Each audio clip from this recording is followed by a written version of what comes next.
The world is loud, but here on Mount Latmus, the silence is heavy and silver. I am the night breeze that moves between the stones of this ancient mountain. I have watched over this place for longer than memory allows. And tonight, as you settle into the softness of wherever you are, I invite you to drift with me across time, across distance, to a cave mouth overlooking a lake that once was sea. You don't need to follow every word. You don't need to remember anything at all. In fact, the less you try to hold on, the more deeply you can rest. That's simply how these things work. The ancient Greeks knew something about sleep that the modern world seems to have forgotten. They understood that true rest, the kind that heals and renews, isn't something you do. It's something you allow, something you surrender into. The way a leaf surrenders to a stream, the way moonlight surrenders to the darkness it illuminates. Tonight, we visit the mountain called Latmus. The five-fingered mountain, the Turks call it now, Ba Parmak Duklarish. Its granite peaks rise like the hand of some sleeping giant, reaching toward the sky, frozen in the act of letting go. And in the shadows of this mountain, in a cave worn smooth by time and water, there sleeps a young man named Endymion. He has been sleeping for a very, very long time. Not the sleep of death, something far more beautiful. The eternal sleep of one beloved by the moon herself. This is the story of that sleep, of how it came to be, and why, even now, even after thousands of years, the moon still visits this mountain every night, still bends her silver light toward that cave, still watches over the one she loves. But this isn't just a story about ancient gods and mortal shepherds. As you lie there, feeling the weight of your own body settling deeper into rest, you might begin to notice how naturally your breathing has already started to slow, how the space between your thoughts has already begun to widen.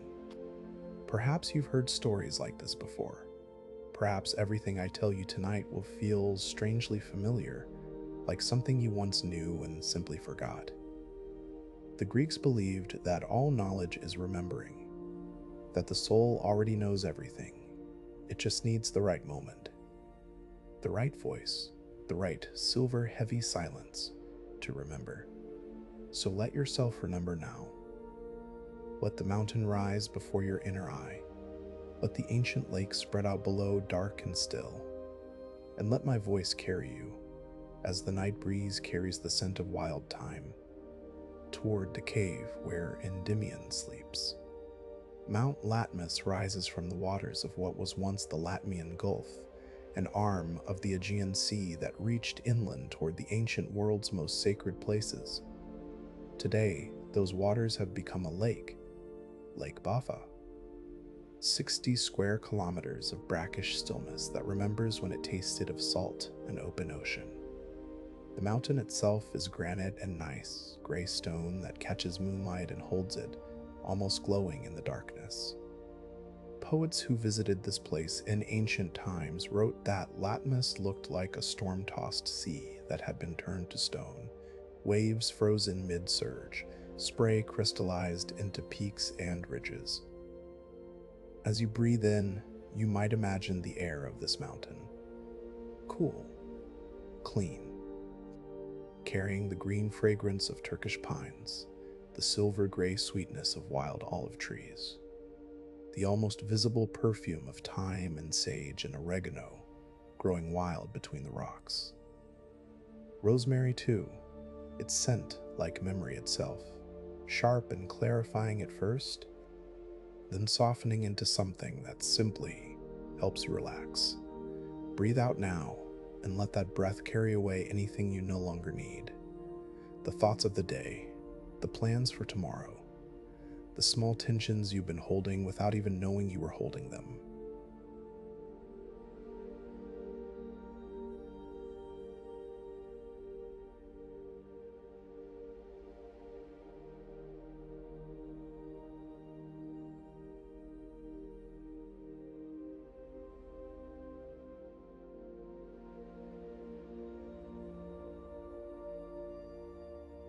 like mist rising from a mountain lake at dawn. The name Latmus comes from an old word, perhaps connected to Lethe, the river of forgetting that the Greeks placed in the underworld. Not the forgetting of loss, but the forgetting of rest, the release of all that weighs upon the mind, so that something lighter, something clearer can emerge. There are caves throughout Mount Latmus, hundreds of them. The rock is porous in places, carved by water over millions of years into hollows and chambers and passages that wind deep into the earth. In Byzantine times, hermits came here seeking solitude. They found it in these caves, painting the walls with images of saints and angels, sitting in the darkness until the darkness became light.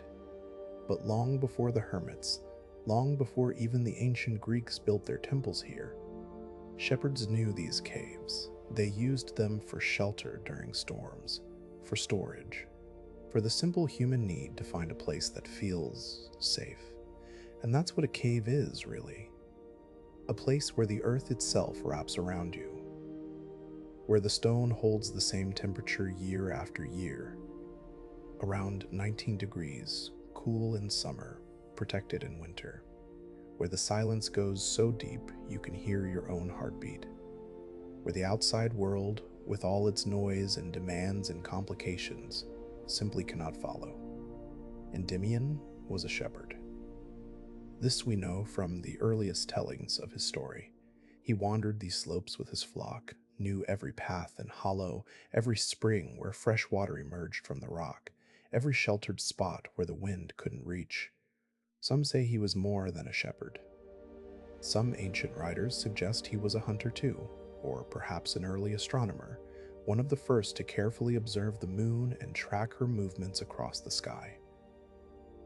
The natural philosopher Pliny wrote that Endymion was the first to understand the lunar phases, to map the moon's wandering path, to feel the pull of her cycles in his bones. But shepherd or hunter or philosopher, what matters is that he was young and beautiful, and alone on this mountain one night when the moon was full. Picture him now, not as an abstraction, but as someone real. Dark hair perhaps, or perhaps light, bleached by sun, skin weathered by wind and weather, eyes that had grown used to darkness, that could read the stars like letters, that could see by moonlight as easily as others see by day.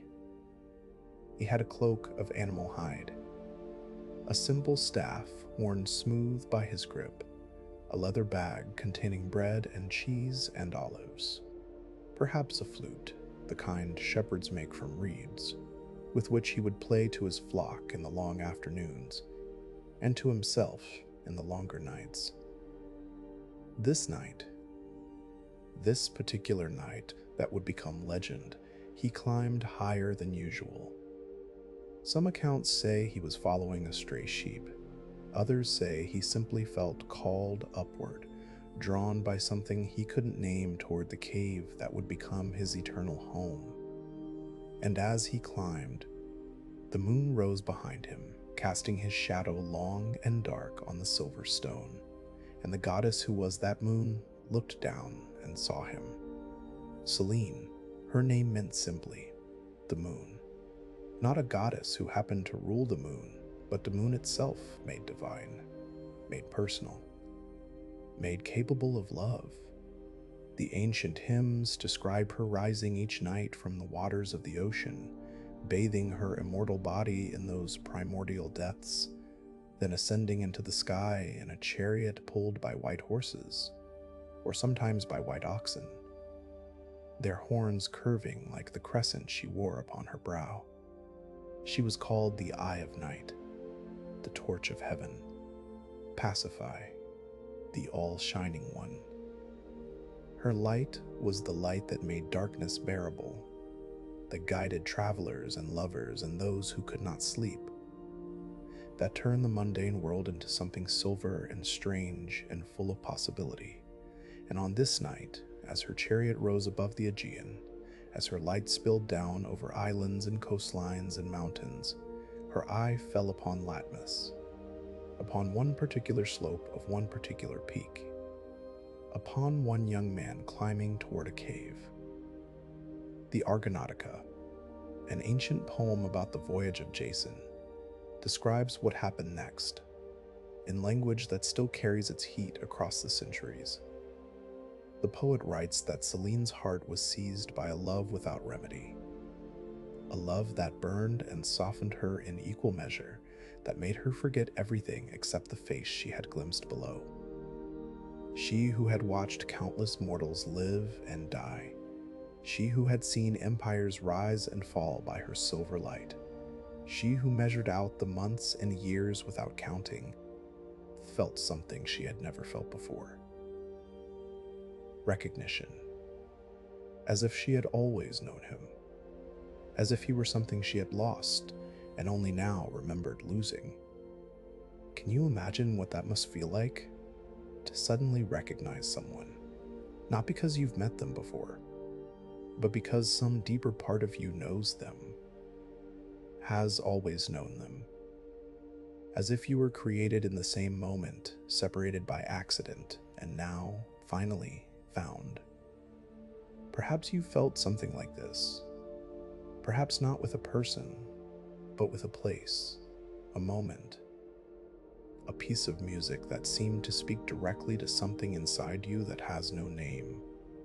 That feeling of rightness, of coming home, of being exactly where you're supposed to be. That's what Selene felt when she saw Endymion. And she did something that gods almost never do. She descended.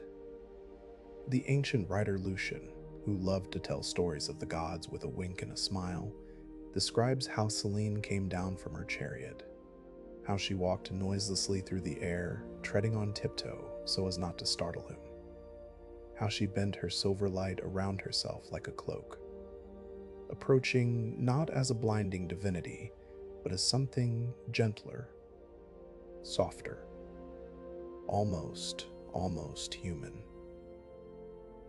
Endymion had found his cave by then, had settled against the smooth stone of its inner wall, had wrapped his cloak around himself against the coolness of the mountain night. His eyes had closed, not yet in sleep, but in that drifting space between waking and dreaming where the world becomes fluid and thoughts move like clouds. And in that space, he felt something. A warmth where there should have been only cool stone. A brightness behind his closed lids. A presence that somehow didn't frighten him, that felt instead like being held. Like being seen. Like being loved. The ancient writers disagree about what happened in that moment. Some say Selene kissed him into deeper sleep. Some say she simply watched, her silver fingers tracing the air above his face, memorizing every feature. Some say they spoke, though what words could pass between a goddess and a mortal shepherd? What language could bridge that vast divide? The poets don't record. What everyone agrees is this: Selene fell in love. Completely, irreversibly, with all the vast capacity of an immortal heart. And she faced a problem as old as love itself: how to keep what you found, how to hold the beautiful thing without crushing it, how to make a moment last when you are eternal and the one you love is not. You might notice as this story unfolds that your body has grown heavier, that the bed beneath you seems to have molded itself to your shape, that your breath has found its own rhythm, independent of your thoughts, rising and falling like the tide that once filled the Latmian Gulf. This is natural. This is what happens when you stop trying to do and simply allow yourself to be. The ancient Greeks had a word for this: ataraxia, the state of being undisturbed, not numb, not empty, just at peace with what is. Selene knew that peace, even as her heart was troubled by love. because she understood something that mortals often forget, that some problems don't need to be solved. They need to be transformed into something else entirely. And so she went, after that first night, to speak with Zeus, the king of the gods, the one whose word could reshape reality itself. What she asked him, what he granted her, would change everything for Endymion, for Selene, and perhaps in some small way for you. Some stories say that Zeus made the decision himself, that he looked upon the moon goddess with her unprecedented request and simply granted it. Eternal sleep for the mortal shepherd, eternal youth preserved within that sleep, eternal life of a sort, though not the kind of life most people imagine when they hear that word. But the version I prefer, the one that feels truest, comes from the ancient writer Apollodorus. He tells us that Zeus offered Endymion a choice, not between sleep and waking. The choice was different, more subtle, more profound. Zeus offered Endymion anything he wanted: wealth, power, even a kind of immortality among the gods themselves, the chance to live forever on Olympus, surrounded by divine beings, never tasting death but always watching mortals die. And Endymion, the shepherd from the mountain, considered all of this and chose sleep. Think about that for a moment. Given the choice of anything in the universe, a young man in his prime chose rest, chose to close his eyes and keep them closed, chose to surrender the waking world with all its striving and achieving and becoming for the simple gift of peace. The ancient writers don't tell us exactly why, but I have watched this mountain for a long time. I have felt the weight of millennia pressing down on stone that was once seafloor, that was once molten fire, that was once the dust of exploding stars.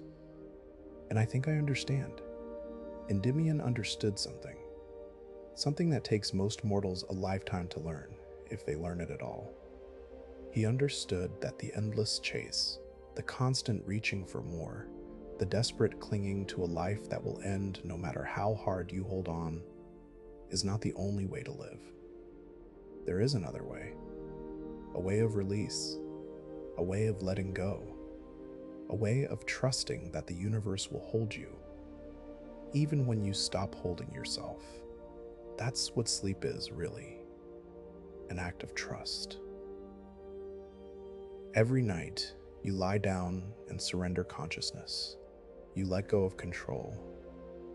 You enter a space where you cannot defend yourself, cannot plan or worry or strategize, cannot do anything at all except receive.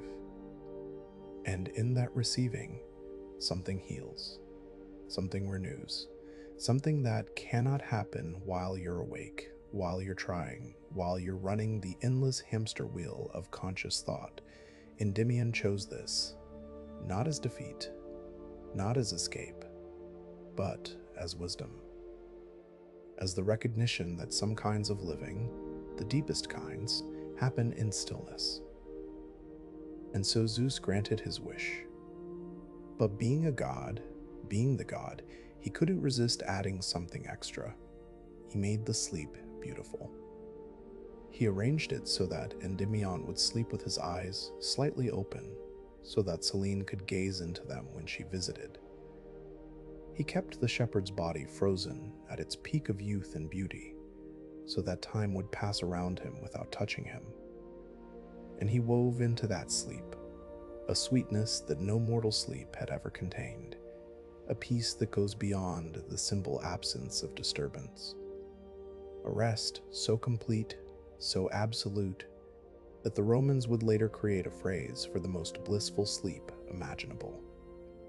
They called it Endymionis somnum dormire, to sleep the sleep of Endymion. As you lie there now, as your body grows heavier with each breath, as the spaces between your thoughts grow wider and softer and more comfortable, you might allow yourself to wonder what that kind of sleep would feel like, Not sleep as something you have to do, not sleep as the grudging break between days of productivity, but sleep as the ancient Greeks understood it, as a gift from the gods, as a sacred space where healing happens, where the soul is restored, where you are held in something vaster than yourself. The cave on Mount Latmus became Endymion's sanctuary.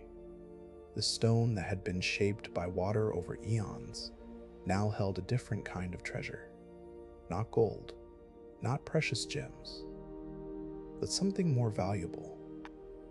A living example of perfect rest. Selene came to him every night. Once her chariot had risen to its highest point, once her light had reached its fullest brightness, she would descend to the mountain, walk noiselessly to the cave mouth, bend her silver radiance into that stone chamber, and simply watch. Some might find that strange, a goddess spending her nights watching a sleeping mortal. But love has its own logic, its own rhythms, its own definitions of time well spent. For Selene, those hours in the cave were not wasted. They were complete. She didn't need Endymion to wake up and entertain her. She didn't need conversation or activity or the things that mortals think they need to feel connected. She just needed to be near him, to know he was there, to feel the quiet pulse of his eternal rest.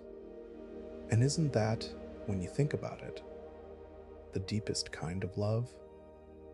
Not the love that needs something from the other, but the love that simply delights in their existence, that finds peace in their peace, that asks nothing except the chance to be present. You might notice that your eyelids have grown heavier, that keeping them open, if they are still open, requires more effort than it's worth. And you might allow them to close now or stay as they are. It doesn't matter, because either way, you're moving deeper into rest. The cave walls are cool around you. The stone has been warmed by the presence of the goddess, just enough to be comfortable. The air smells of mountain herbs, of ancient stone, of something silvery that might be moonlight itself, if moonlight had a scent. And somewhere, in the depths of this perfect darkness, you can almost hear breathing. Slow, deep, eternal. The breath of one who has been sleeping since before your grandparents were born. Who will be sleeping still when your name has been forgotten? But you don't feel alone, because presence doesn't require waking, and love doesn't require words, and rest, true rest, is never empty. But the story doesn't end with a sleeping shepherd and a visiting goddess. Something else came from their union, something that touches everyone, even now, even you, as you drift through the silver space between waking and dreaming. Selene and Endymion had children, 50 daughters, called the Mene. The ancient writers tell us this with the matter-of-factness that only myth can achieve. A goddess loved a sleeping mortal. They had 50 children. These children became the goddesses of the 50 lunar months. Let that settle into you for a moment. Not as information to be processed, but as a kind of poetry, as a way of understanding something about time itself.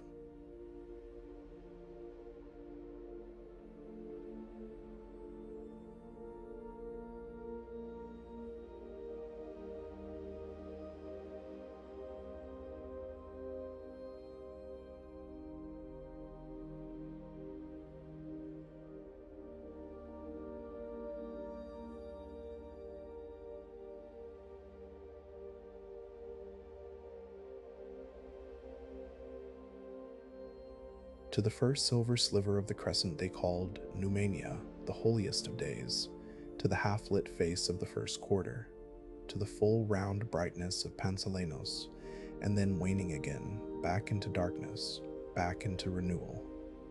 Each complete cycle took about 29 and a half days, a lunar month. And the Greeks gave these months names, tied them to their festivals and plantings and harvests, built their lives around the rhythm of the moon. But there was another cycle too, a larger one, the cycle of the Olympiad, the 4 years between the great games at Olympia. And in those 4 years, there were almost exactly 50 lunar months. 50, the same number as the daughters of Selene and Endymion. Do you see what the myth is telling us? Time itself, the very months that make up the years, were born from the union of moonlight and blessed sleep. From the marriage of the goddess who measures the night and the mortal who found peace within it.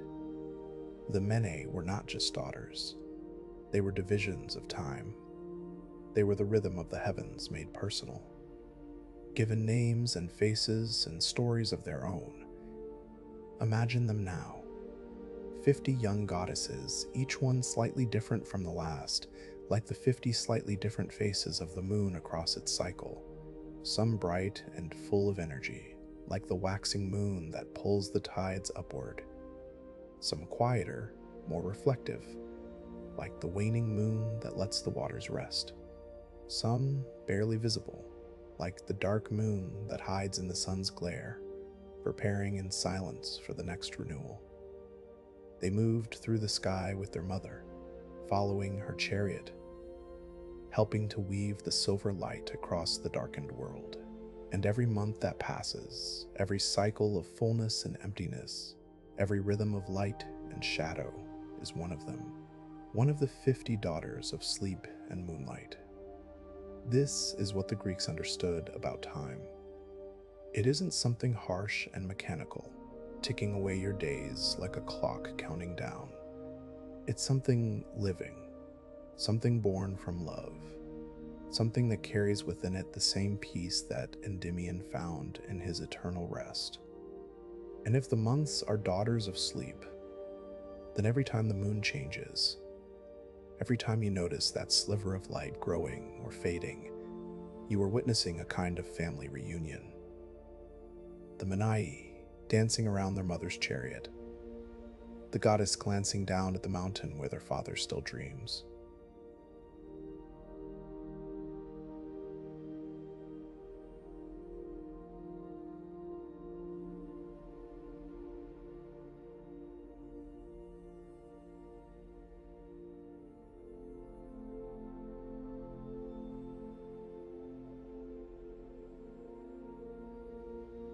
Deeply, you might allow yourself to feel part of this cycle, not fighting against time, not racing to fill it with accomplishments and obligations, but simply resting within it, like a leaf resting on the surface of a still pond, like a stone resting on the floor of a cave, like a shepherd resting through the centuries, held in the silver light of love. The Greeks divided each month into 3 parts.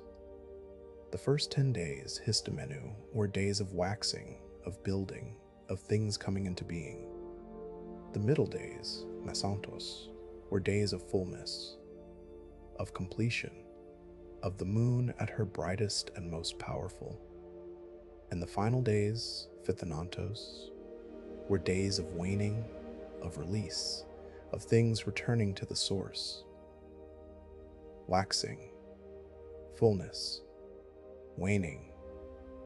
It's the rhythm of everything, of breath, in, held, out, of waves, rising, cresting, falling, of life itself, growing, flourishing, returning, and of sleep. Think about it. You begin to drift off, the world still present at the edges of awareness. This is the waxing. Then you sink into the depths, fully asleep, fully released from waking concerns. This is the fullness. And then, gradually, gently, you begin to surface again, returning to the day. This is the waning. but you don't need to worry about the waning right now. Right now, you are still in the waxing phase, still moving deeper, still letting go. The fullness will come, that moment of complete and perfect rest, and you don't need to do anything to achieve it. It will arrive as naturally as the full moon arrives, without effort, without forcing, simply because that's how the rhythm flows. The Mene are patient goddesses. They've been measuring time for thousands of years. They don't rush. They don't worry. They simply move through their dance, one after another, each one bringing her particular quality of light, each one contributing to the great cycle that turns and turns and turns. And here's the secret that the ancients knew. The same light that measures time also heals. Moonlight, real moonlight, has a color temperature around 400 Kelvin, cooler than sunlight, softer, less stimulating to the parts of the brain that keep you alert and anxious. Ancient people slept better by moonlight than we do by electric light, because the moon's silver glow doesn't fight against sleep, it invites it. So when Selene visits Endymion, when she bends her light into his cave, she's not just watching him, she's holding him in a healing radiance. She's bathing him in the same silver wavelength that helps the body relax, helps the mind release its grip, helps the soul find its way back to peace. You might notice that quality of light now. Even though you're not on Mount Latmus, even though the moon tonight might be any phase at all, you can imagine her light filling the space around you, cool and soft and silver, not demanding anything, not pushing you toward wakefulness, just present, just accepting, just loving. The daughters of the moon move around you now, not as solid forms, but as qualities of time, as rhythms in your breath, as the subtle shifts between one moment and the next. They sing no songs that mortal ears can hear, but you might feel their presence, a kind of gentle awareness that the night is not empty, that you are not alone, that time itself was born from love and continues to flow with something like blessing. Let yourself be carried by that flow. Let the Mene count the moments. That's their gift. That's their purpose. You don't have to count anything. You don't have to track or measure or worry about how long you've been resting or how long you still have. The 50 daughters have it handled. They've been handling it since the dawn of time. And somewhere beneath them, beneath the wheeling sky and the silver light and the rhythm of months upon months upon months, Endymion continues to sleep, undisturbed by the passage of ages, untroubled by the things that trouble mortal sleep, simply resting, simply receiving, simply being held. As are you, right now. As are you, right now. In this moment, in this breath, in this soft silver space that opens wider with every passing minute. The Mene see you, the moon sees you, and like Endymion, you are loved. Come with me now into the cave itself. The entrance faces southwest, toward the place where the moon rises highest in the winter sky. Ancient builders knew this.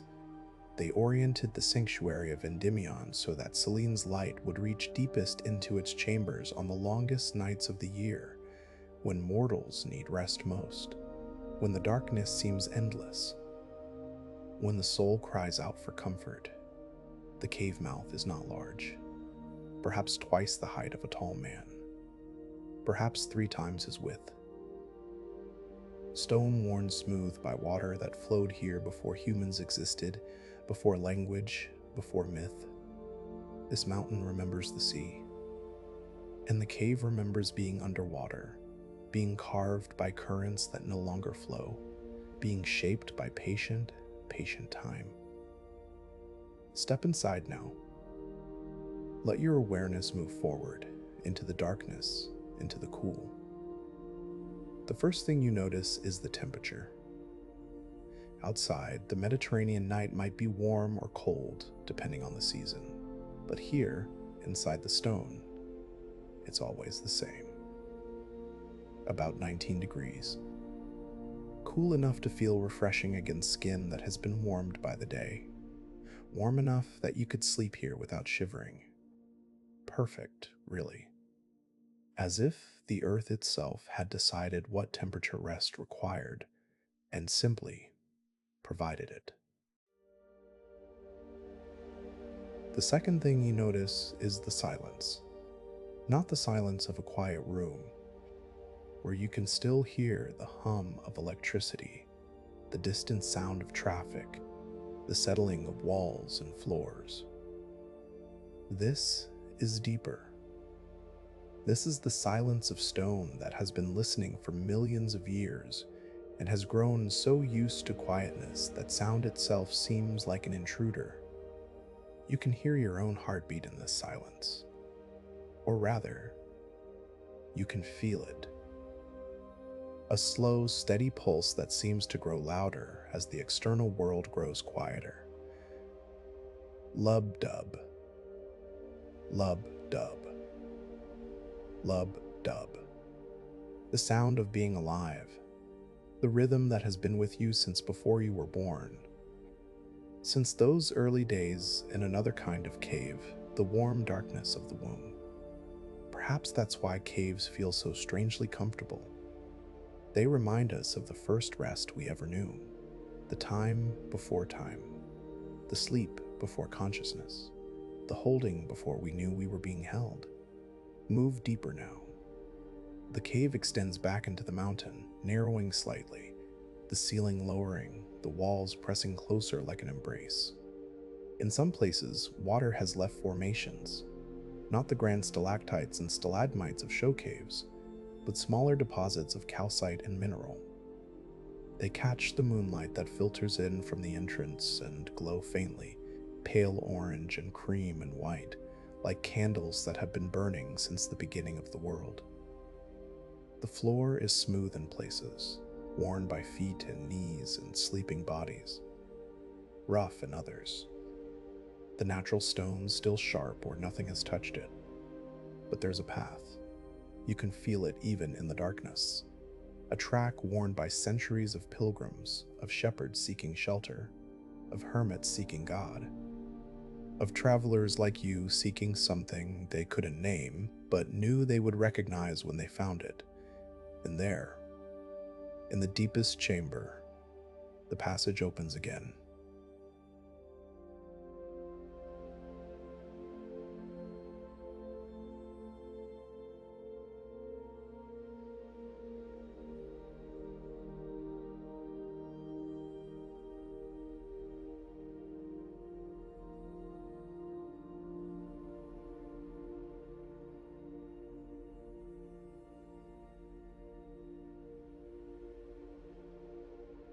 A natural dome shaped by water and time into something that feels almost designed, almost intentional, almost sacred. This is where Endymion sleeps. You can see him now. Not with ordinary vision, but with the kind of sight that opens when you stop trying to see. He lies against the far wall, on a natural shelf of stone that might be a bed if beds could grow from mountains. His shepherd's cloak is wrapped around him, though whether it's the same cloak he wore 3,000 years ago or something Selene has woven from moonlight, who can say? His face is young, untouched by age or worry or the countless disappointments that living brings. His eyes are slightly open, as Zeus arranged, just enough that you can glimpse darkness beneath the lids, the endless interior space where whatever dreams he dreams take place. But he doesn't look disturbed. He doesn't look like someone trapped in sleep against his will. He looks peaceful, deeply, thoroughly, completely peaceful. Like someone who has found exactly what he was looking for and has no reason to look for anything else. His chest rises and falls. Slowly. So slowly you have to watch for long seconds to be sure he's breathing at all. But he is.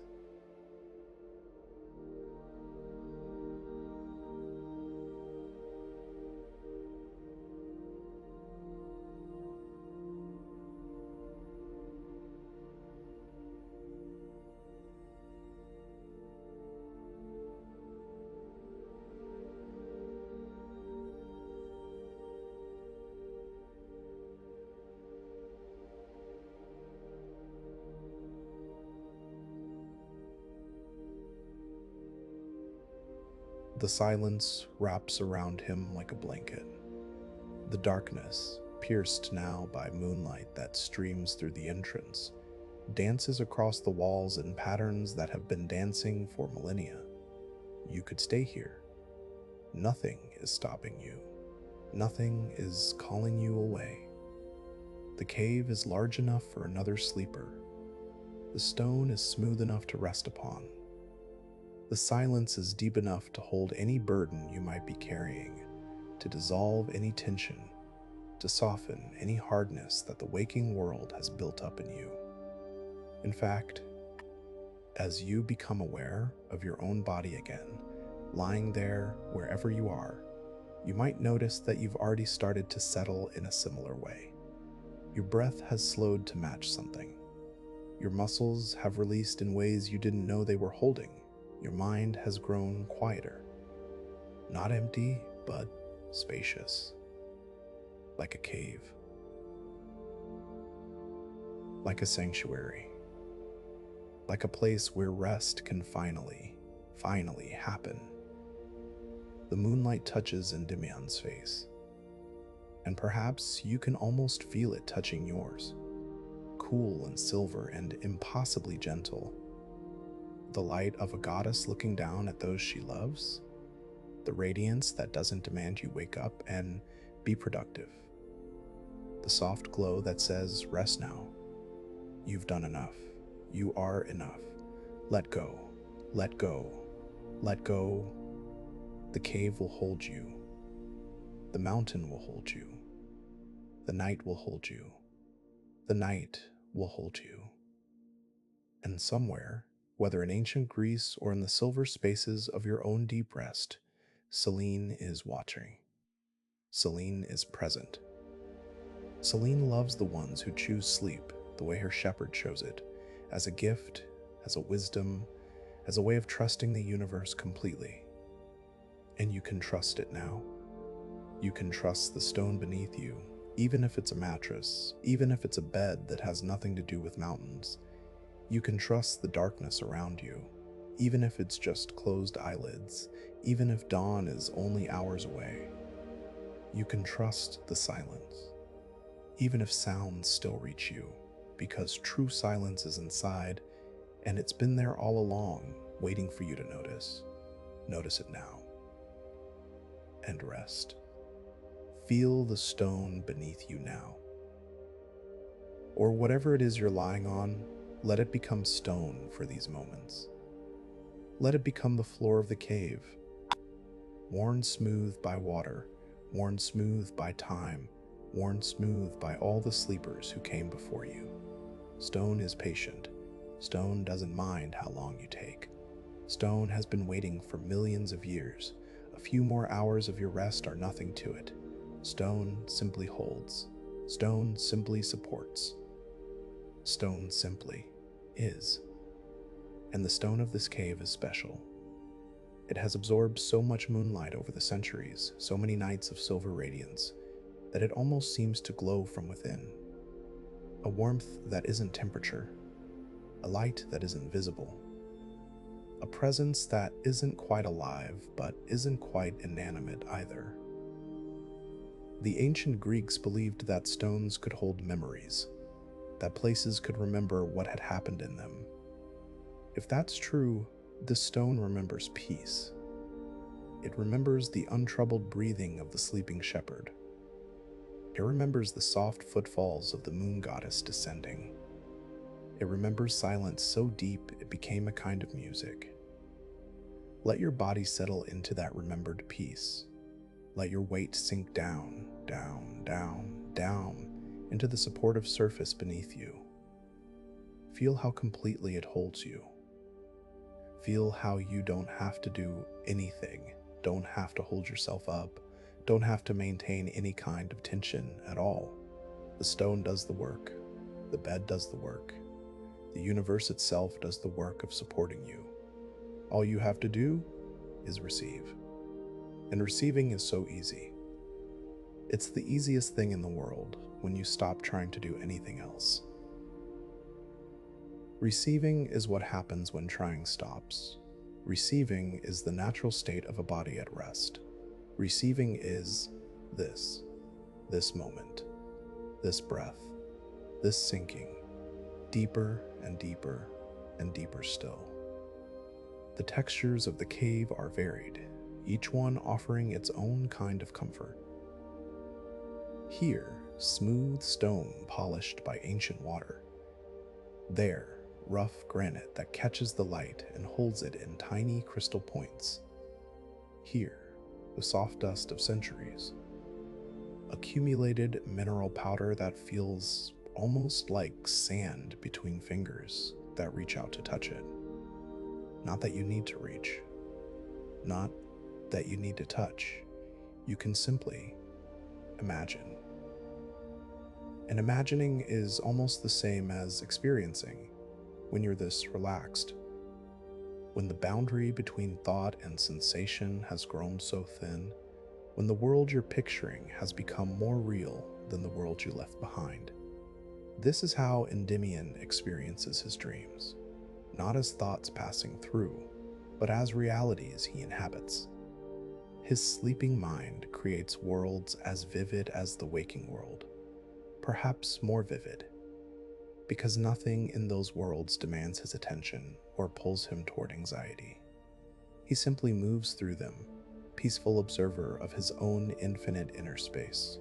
You can move through your own inner space now. Not with effort, not with direction, just drifting. Like a leaf on still water, like a cloud in an empty sky. Like consciousness freed from all its usual burdens, floating in the silver light of perfect rest. The temperature of the cave wraps around you.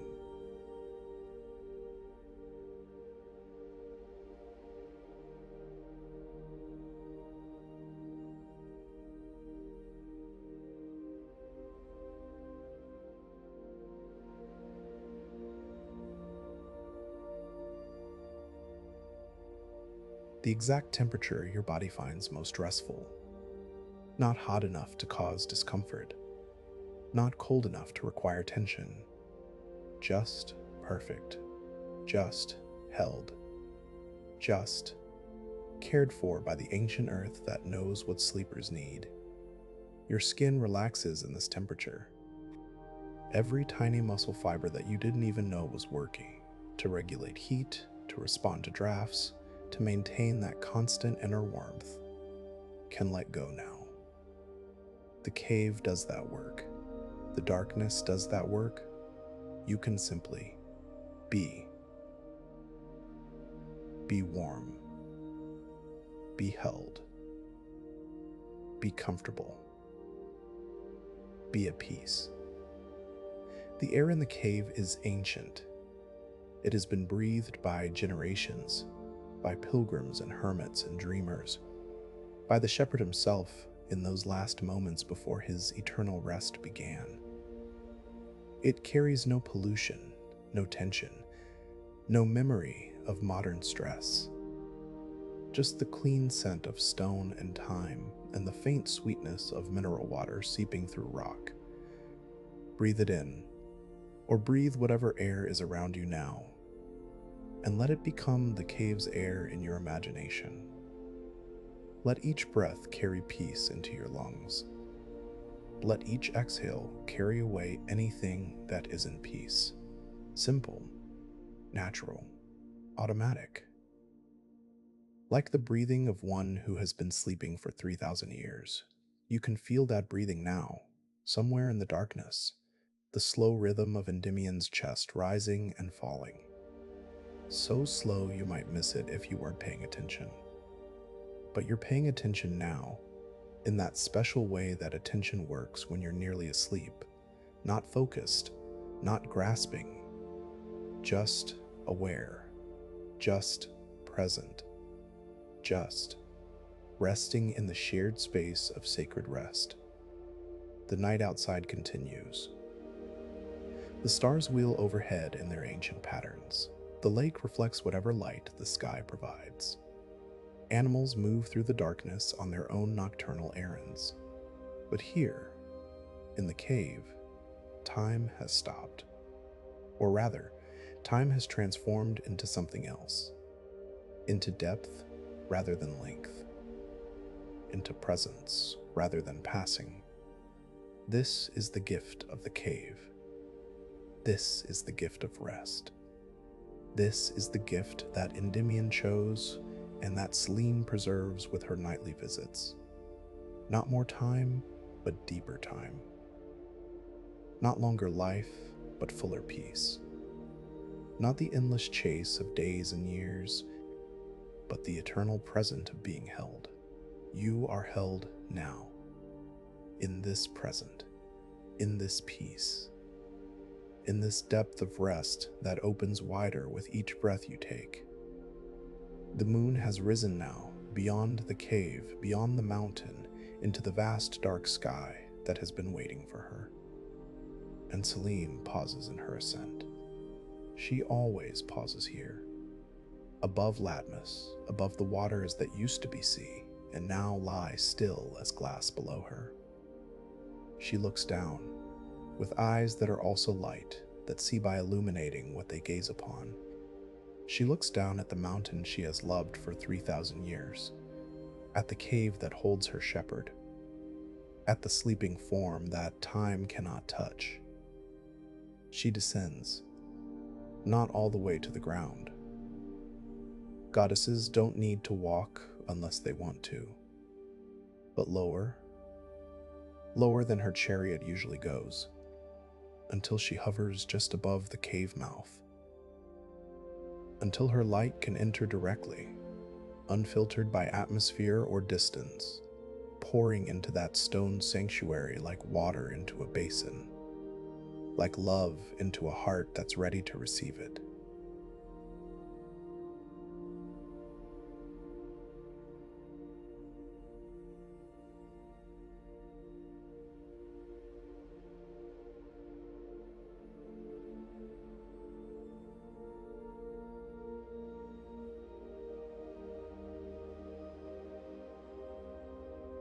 But the darkness doesn't stay dark for her. Her presence fills it with glow. Not the harsh glow of a torch or a lamp, but something softer, something that seems to emerge from the air itself. The walls of the cave begin to shimmer. The crystals in the stone catch her radiance and hold it. The very dust motes suspended in the still air become tiny lamps, floating, drifting, marking her passage.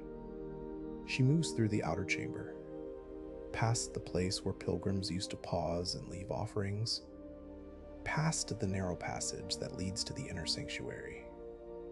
Her robes trail behind her, robes woven from the silk of lunar moths, from the silver threads that fall when moonbeams touch spiderwebs, from the impossible fabric of divine craft. And she enters the chamber where Endymion sleeps. He hasn't moved. He never moves. The same position he settled into 3,000 years ago, on his side, one hand beneath his cheek, one hand extended toward the entrance as if reaching for something or someone. Selene kneels beside him, the goddess of the moon kneeling on stone, looking at the face of a shepherd.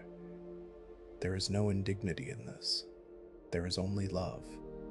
The kind of love that sees no hierarchy, that recognizes something in another being and bows to it, not because it must, but because it wants to. She reaches out.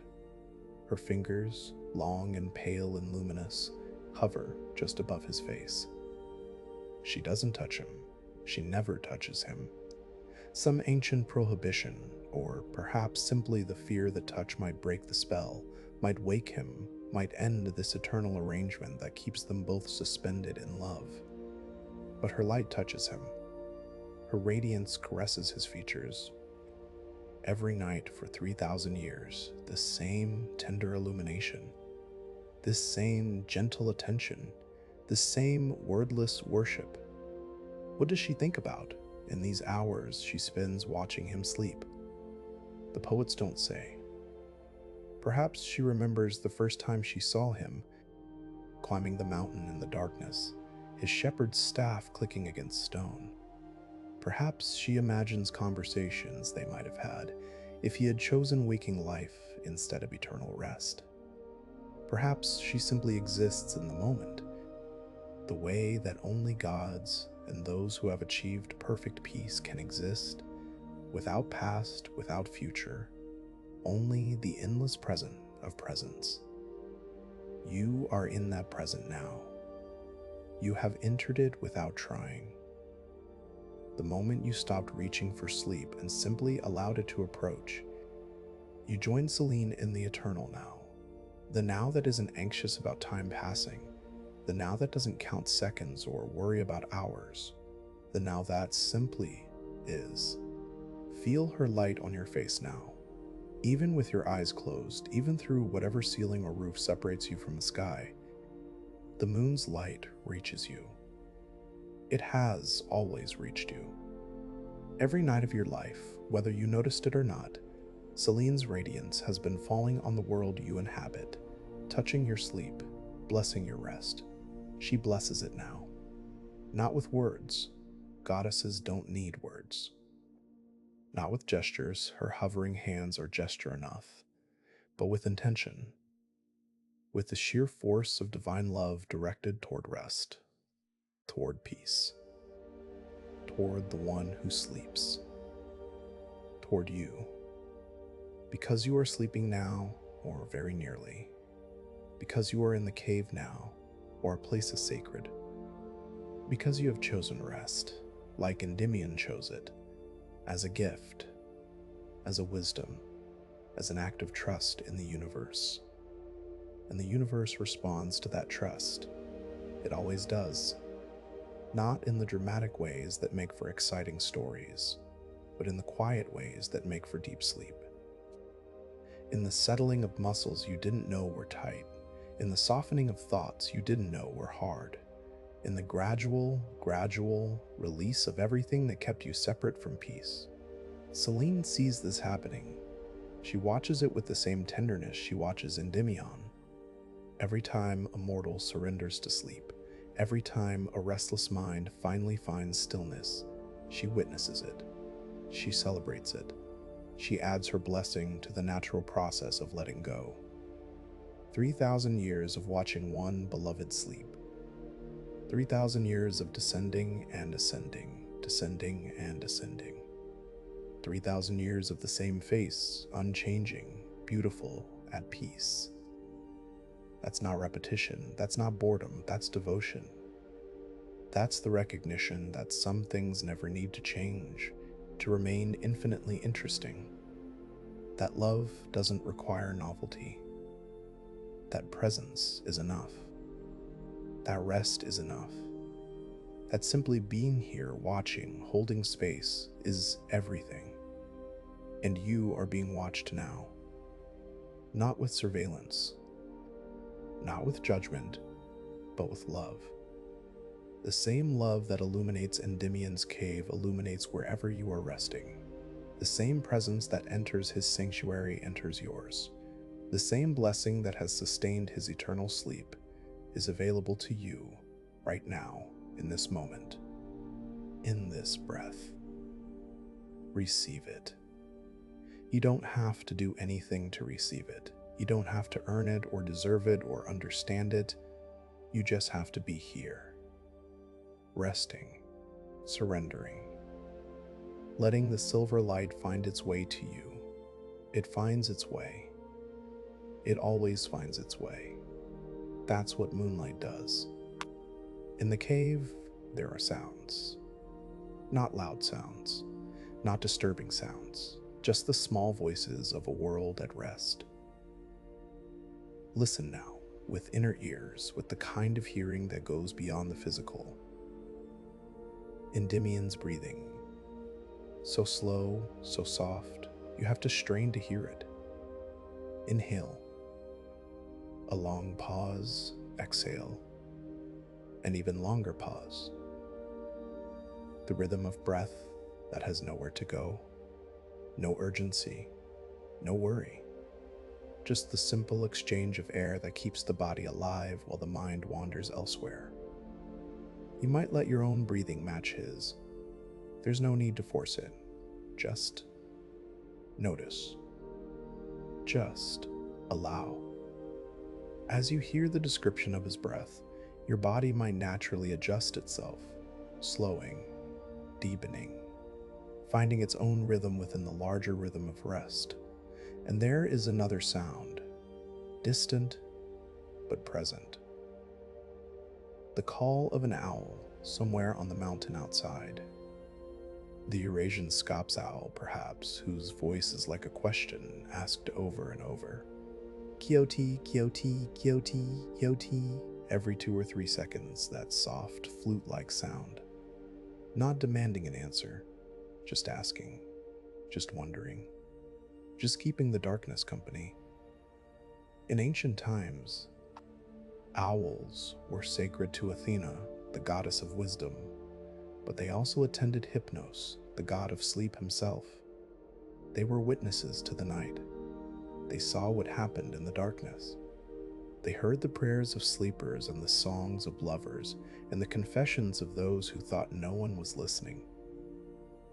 An owl is listening now, somewhere. Perhaps in a tree on the slopes of Latmus. Perhaps closer than you think. Owls are everywhere, and they keep the secrets of the night. Kioti, Kioti, Kioti. Let that sound become part of your rest. Not something to think about, not something to analyze, just a thread in the tapestry of silence. A small voice saying, all is well. The night is as it should be. The watchers are watching. You can let go. And deeper than the owl, deeper than Endymion's breathing, deeper than any sound that travels through air, there is the silence of the stone itself. The silence that has been accumulating in this cave since the mountain rose from the seafloor. The silence that weighs more than sound. The silence that is not absence, but presence. The presence of stillness so complete, it becomes a kind of fullness. This silence holds all the sounds within it. The breathing. The owl. The distant lap of water against the shore of Lake Bafa. The settling of stone that never stops settling. Though it moves so slowly that millennia pass between audible shifts, all these sounds arise from the silence and return to it, like waves arising from the ocean and returning, arising and returning. You are part of that arising and returning now. Your thoughts, if you still have thoughts, arise from silence and return to it. Your breath arises from stillness and returns to it. Your very sense of self, that thing you call I, arises from something deeper and is returning now to rest, to peace, to the source. Don't be afraid of that returning. It's not death. It's not loss. It's simply rest. The rest that makes waking possible. The darkness that makes light meaningful. The silence that gives sound its shape.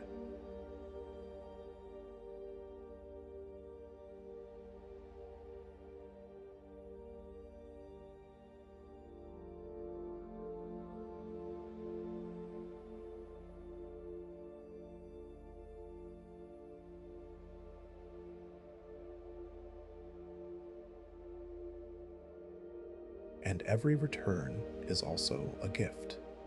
A gift he gives to the universe by allowing it to hold him, by trusting it completely. by letting go of everything that might keep him separate from peace. You can give that gift now, not for 3,000 years, just for tonight, just for this moment, just for this breath, and this breath, and this breath. The silence receives you, the darkness enfolds you.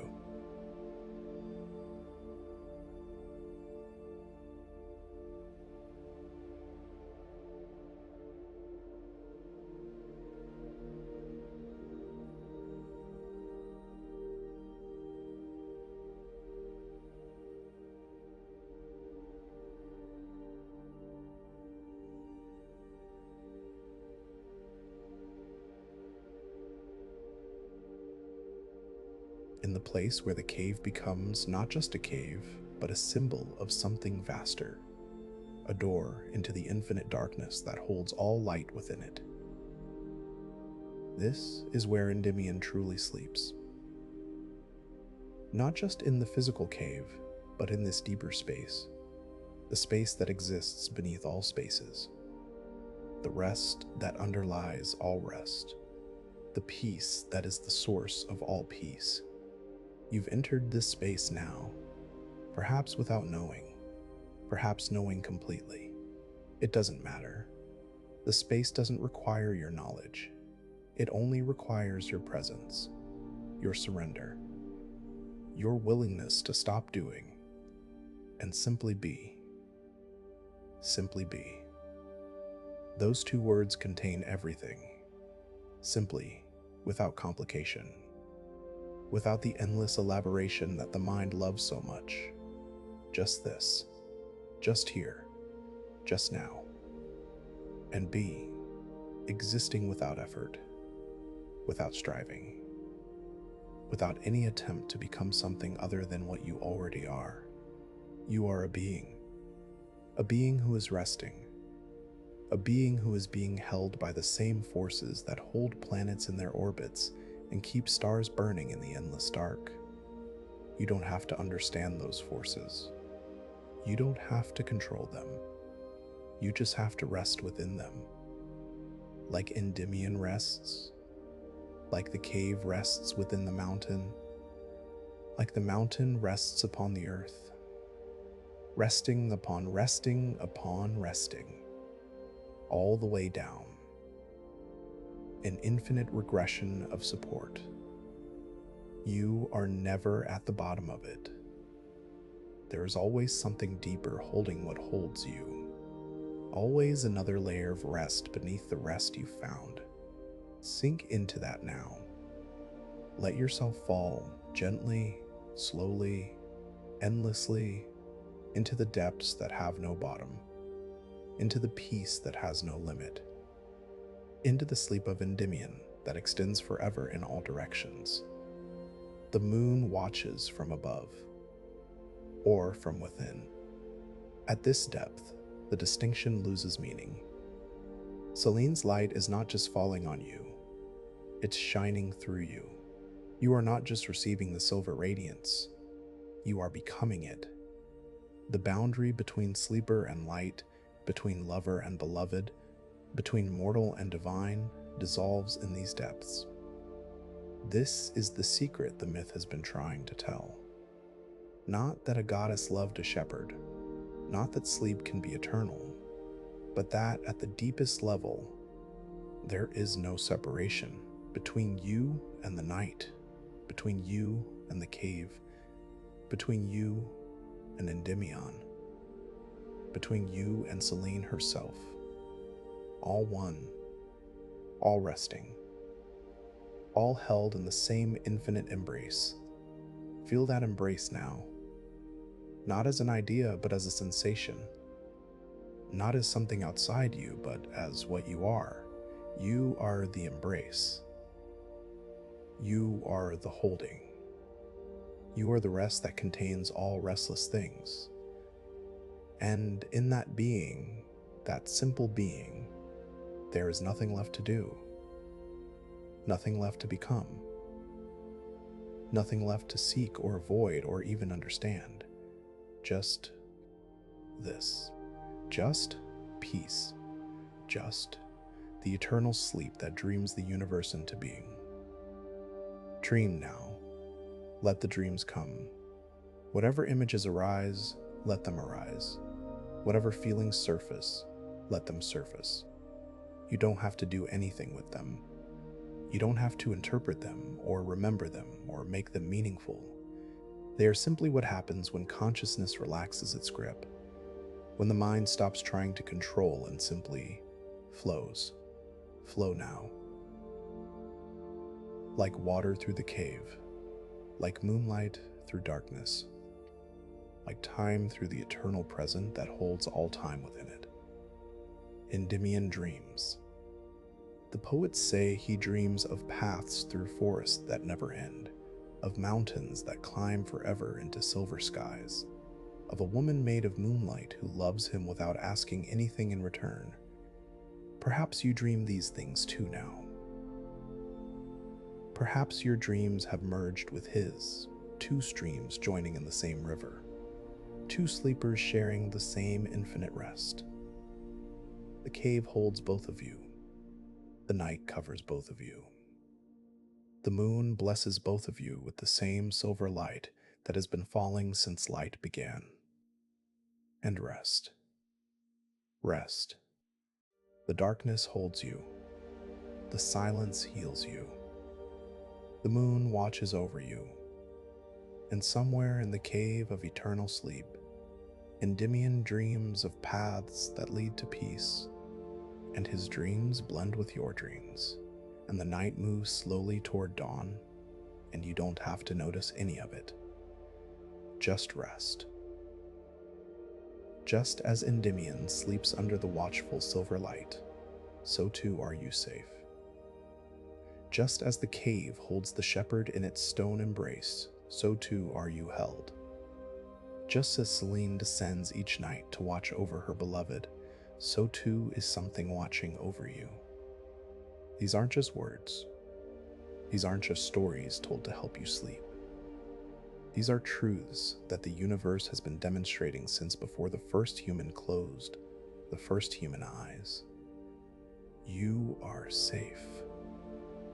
Whatever is happening in your life, whatever challenges tomorrow might bring, whatever worries have been circling in your mind, in this moment, you are safe. The bed beneath you is solid. The walls around you are standing. The night is proceeding exactly as nights have always proceeded. And you are resting within all of this, protected, held, loved. Not loved by a goddess, perhaps, not watched by immortal eyes, but loved nonetheless, by whatever loves you in your life, by the universe that created you and sustains you moment to moment, by the deep force that moves through all things and wants all things to flourish. That force is present now, in the darkness, in the silence, in the stillness that you've achieved, or that has achieved you, after this long journey down into rest. Feel it.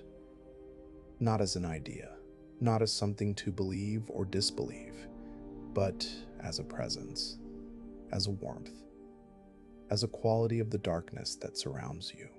Something gentle, something patient, something that has been waiting for you to be still enough to notice. It's been there all along, through all the busy days, through all the sleepless nights, through all the moments when you felt alone or afraid or uncertain. It was there, waiting, holding space, ready to embrace you the moment you stopped running and simply rested. You've stopped running now. Whatever races you were running, whatever goals you were chasing, whatever fears you were fleeing, they've all faded. There's nowhere to run to in this darkness, and nothing to run from, just the soft embrace of rest, just the gentle holding of peace. Endymion stopped running 3,000 years ago. He stopped when he chose sleep. And in that stopping, he found everything he had been looking for. Not achievement, not acquisition, not any of the things that the waking world says you need. Just peace, just rest, just the infinite gift of being held. That gift is yours now. Not on loan, not conditional. Yours. You don't have to earn it. You don't have to deserve it. You just have to receive it. And receiving is the easiest thing in the world when you stop trying to do anything else. Stop trying now. Let the last threads of effort dissolve. Let the final traces of striving melt away. There's nothing to try for here. There's nothing to achieve. There's only rest, stretching out in all directions, infinite and available, and yours. Selene's light falls on you now. However faint, however filtered by distance and atmosphere and whatever stands between you and the sky, her light finds a way. Moonlight always finds a way, and where it touches you, blessings follow. Not dramatic blessings, not fireworks and miracles, just the quiet blessing of rest, just the subtle blessing of healing, just the ancient blessing that the moon has been offering to sleepers since the first living thing closed its eyes and let the darkness take it. You are part of that lineage now, part of the vast community of sleepers that stretches back to the beginning of life itself. Single-celled creatures rested, fish rest, birds rest. Every mammal that has ever lived has lain down in darkness and let consciousness dissolve. You're not doing anything unusual. You're joining the oldest tradition in the world, and the world supports you in this. The night was made for sleeping. The darkness was made for resting. The silence was made for letting go. You're not fighting against anything. You're cooperating with everything. With the rotation of the planet, with the rhythm of day and night, with the pulse of the cosmos itself. Cooperate fully now. Let the last resistance go. If there's any part of you still holding on, any tiny corner of consciousness still gripping the edges of waking, let it release. Tell it, it's okay. Tell it. Everything is handled. Tell it, rest now. Rest now. The cave of Endymion is vast. There's room for everyone who needs rest. There's room for you. There's a spot of smooth stone warmed by centuries of moonlight, waiting for you to lie down, waiting for you to close your eyes, waiting for you to join the eternal sleeper in his eternal rest. Not forever, just for tonight, just for these hours of darkness, just until the dawn comes and the world calls you back to waking. But for now, for this night, forever and tonight are the same thing. There's only this moment, and in this moment, you can rest as deeply as Endymion rests, as peacefully, as completely. Just as Endymion sleeps, so too do you sleep. Just as the cave holds him, so too does the darkness hold you. Just as Selene loves him, so too are you loved. Just as his rest continues without disturbance, so too will your rest continue. Through the night, through the hours, through whatever dreams come and go, undisturbed, untroubled, unbroken, sleeping, healing, resting, being held, being held, being held. And now the story fades. Like moonlight fading into dawn, though dawn is still far away. Like sound fading into silence, which has been here all along. Like words fading into the space between words, where the deepest meaning lives. I am the night breeze. I have carried you this far, and now I release you. into rest, into peace, into the endless dream. The cave remains. Endymion remains. Selene continues her nightly vigil. The Manet dance their measured dance across the sky. The mountain holds its secrets. The lake reflects whatever light the sky offers. And you remain too, resting, sleeping, healing, dreaming whatever dreams want to be dreamed through you. There's nothing more to say. There's nothing more to do. There's only rest stretching out before you, as vast as the night sky, as deep as the cave of eternal sleep, as peaceful as the face of one beloved by the moon. Rest now. Rest. Sleep. Let the silence take everything that remains. Let the darkness cover everything that's still visible. Let the peace absorb everything that's still separate. You are not separate now. You are part of the night, part of the sleep.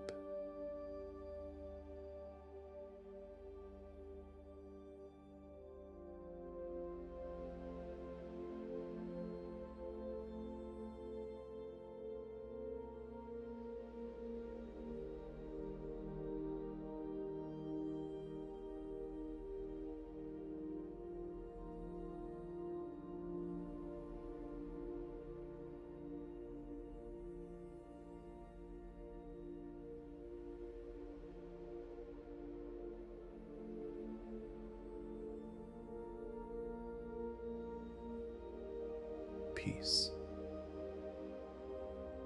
Just the endless gift of the eternal sleep, given to Endymion by the gods, given to you by the night, given freely, given forever, given now.